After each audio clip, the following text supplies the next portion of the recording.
Tahukah kamu, inilah yang sebenarnya kita rasakan saat meninggal dunia. Sebuah perjalanan yang pasti akan kita lalui, namun seringkali kita lupakan. Sebelum kita melangkah lebih jauh ke alam keabadian ini, bantu support channel ini dengan cara subscribe, like, dan share video ini. Dan khusus bagi kamu yang mengetik kata amin di kolom komentar sekarang juga, admin doakan dengan tulus, semoga rezekimu mengalir deras, hutang-hutangmu lunas, dan hidupmu senantiasa diberkahi Allah. Amin ya Rabbal Alamin.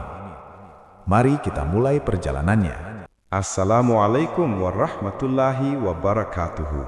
Ketika nyawa baru saja terlepas dari raga, seseorang tidak langsung menyadari bahwa dirinya telah mati. Ia merasa aneh, tubuhnya terasa ringan, namun pikirannya bingung. Rasanya persis seperti sedang tertidur dalam sebuah mimpi yang sangat panjang. Ia merasa masih hidup, masih ada di kamarnya, masih melihat atap rumahnya. Ia mencoba bangun, tapi tubuh fisiknya tak lagi merespon. Dalam benaknya ia bertanya, kenapa rasanya begitu nyata? Apakah aku hanya bermimpi? Ia mencoba berbicara, tapi suaranya tak terdengar. Ia mencoba menyentuh barang-barang di sekitarnya, tapi tangannya menembus benda-benda itu. Kebingungan mulai melanda. Ia melihat tubuhnya sendiri terbaring kaku. Itu aku, pikirnya.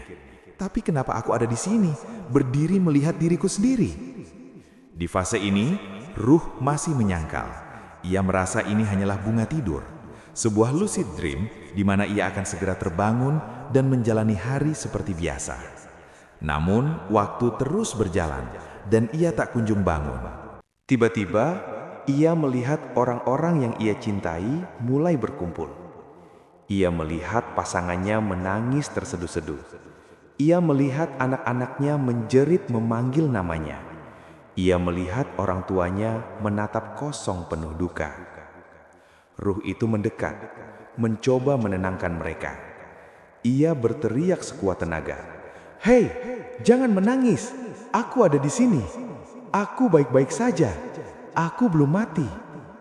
Namun, tak ada satupun yang menoleh. Tak ada yang mendengar teriakannya. Suara tangisan keluarga semakin pecah, sementara ia semakin frustasi karena keberadaannya sama sekali tidak dianggap. Kemudian, pemandangan berganti. Ia melihat tubuh kakunya diangkat. Ia melihat orang-orang mulai melucuti pakaian duniawinya. Ia merasakan dinginnya air yang membasuh tubuhnya. Ia melihat tetangga dan kerabat memandikan jasadnya dengan lembut namun cekatan. Ada rasa malu, ada rasa ingin memberontak. Kenapa kalian memandikanku? Aku bisa mandi sendiri.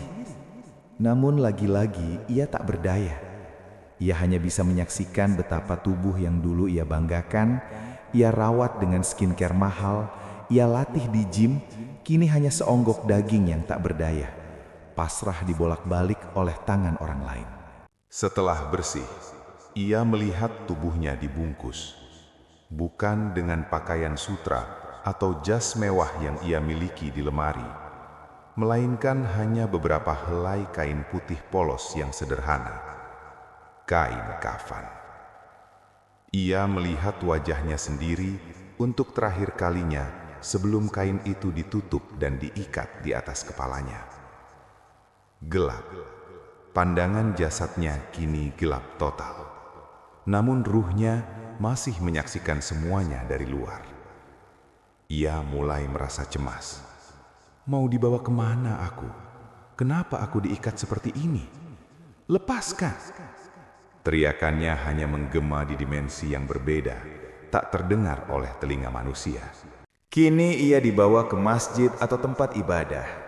Ia melihat barisan orang-orang berdiri. Imam mengangkat takbir, Allahu Akbar. Mereka mensolatkan jasadnya. Tidak ada ruku, tidak ada sujud, hanya berdiri dan doa. Ia mendengar doa-doa yang dipanjatkan. Allahumma gfir lahu warhamhu. Ya Allah, ampunilah dia, sayangilah dia. Di saat itulah hatinya mulai bergetar. Ia sadar doa itu untuknya. Apakah aku benar-benar sudah meninggal? keraguan mulai berubah menjadi ketakutan yang nyata. Tubuhnya kemudian diangkat ke dalam keranda. Ia diusung di atas pundak-pundak manusia. Ia merasakan guncangan langkah kaki mereka yang cepat. Perjalanan menuju rumah masa depan. Rumah yang sempit. Rumah tanpa jendela. Rumah tanpa pintu. Ia melihat jalanan yang biasa ia lewati saat berangkat kerja, kini ia lewati sebagai jenazah. Orang-orang di pinggir jalan berhenti sejenak, menatap kerandanya, lalu melanjutkan aktivitas. Dunia tetap berputar tanpanya. Ia mulai menyadari betapa tidak berartinya ia bagi dunia yang akan segera ia tinggalkan ini. Sampailah di pemakaman. Ia melihat lubang tanah yang menganga, gelap, lembab, dan menakutkan. Tubuhnya diturunkan perlahan. Ia mendengar isak tangis keluarganya semakin kencang. Ia ingin memeluk mereka, ingin berkata, "Tolong jangan tinggalkan aku di sini sendiri. Aku takut gelap." Tapi tubuhnya terus diturunkan. Papan-papan kayu mulai dipasang miring menutupi jasadnya. Cahaya matahari perlahan tertutup. Satu persatu celah cahaya hilang, digantikan oleh kegelapan mutlak. Boom, boom, boom. Suara tanah yang dijatuhkan menghantam papan kayu terdengar begitu mengerikan. Semakin lama semakin berat, semakin lama semakin senyap, hingga akhirnya hening. Tak ada lagi cahaya, tak ada lagi suara bising dunia. Yang terdengar hanyalah suara langkah kaki orang-orang yang mengantarkannya mulai menjauh. Satu persatu, 7 langkah terakhir, mereka pergi, meninggalkannya sendirian di tempat yang sangat asing dan sempit. Dan disinilah momen krusial itu terjadi.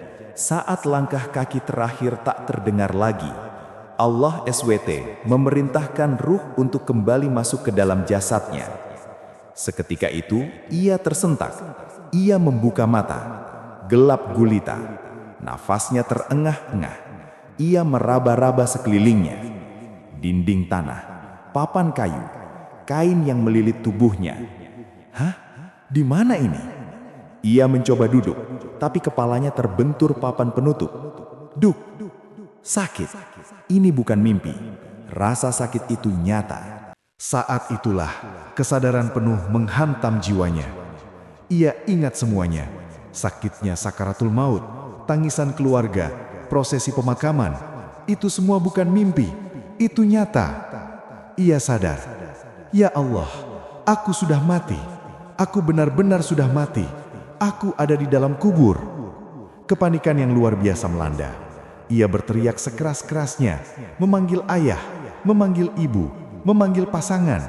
Tapi percuma, tanah tebal membungkam suaranya. Tidak ada sinyal, tidak ada internet, tidak ada bantuan. Hanya dia dan amal perbuatannya. Di tengah kepanikan dan kesendirian itu, suasana berubah mencekam. Tanah di hadapannya seolah membelah. Datanglah 2 makhluk yang sangat besar. Suaranya seperti guntur, matanya menyala. Itulah Mungkar dan Nakir, malaikat penanya kubur. Bagi mereka yang semasa hidupnya lalai, durhaka, dan tidak sholat, malaikat ini datang dengan wajah yang sangat mengerikan, hitam legam, membawa palu godam dari neraka. Ketakutan yang dirasakan si mayit saat itu jauh lebih dahsyat dari ketakutan apapun di dunia. Namun, dengarkan ini baik-baik.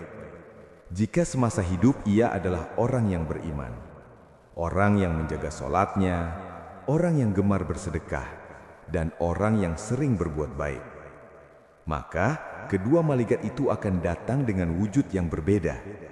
Wajah mereka penuh cahaya, senyum mereka menenangkan, dan tutur kata mereka lembut. Mereka tidak datang untuk menyiksa, melainkan untuk mengantar kabar gembira. Kuburan yang sempit itu tiba-tiba diluaskan sejauh mata memandang.